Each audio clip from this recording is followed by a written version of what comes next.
pourquoi la diaspora? La diaspora parce que d'abord, ce sont des femmes et des hommes qui sont dans des environnements extrêmement compétitifs, quel que soit le pays dans lequel ils se trouvent.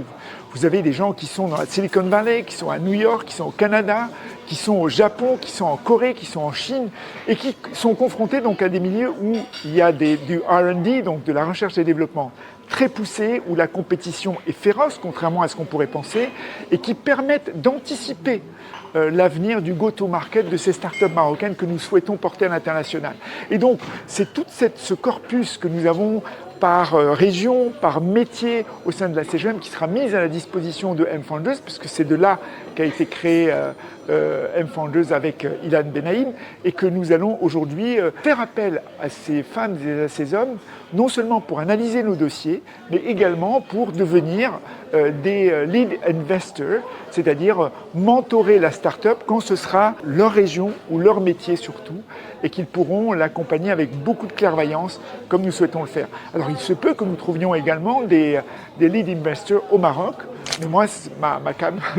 c'est plutôt la diaspora, et donc je saurais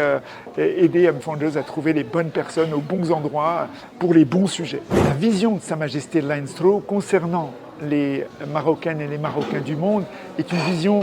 très pointue, très précise, contrairement à ce qu'on pourrait penser, qui ne dit pas « venez seulement investir dans votre pays », elle dit « venez contribuer ». Les Marocains et les Marocaines du monde sont des gens qui sont dans leur pays de résidence, ils évoluent, ils ont des vies, ils peuvent choisir soit de venir investir au Maroc et de s'installer au Maroc pour amener la valeur ajoutée qu'ils ont, et dans ce cas-là, ils appuieront toutes les initiatives de M-Founders dans lesquelles ils se sentent en sensibilité et où ils peuvent également contribuer. Vous en avez beaucoup par exemple qui sont dans leur lieu de résidence actuel et qui investissent au Maroc tout en gardant leur lieu de résidence et leur lieu de vie initial, mais en contribuant à développer, à apporter de la valeur ajoutée à la culture de développement du Maroc qui se déploie du reste au Maroc. N'oublions pas, dans la vision de Sa Majesté, en profondeur africaine.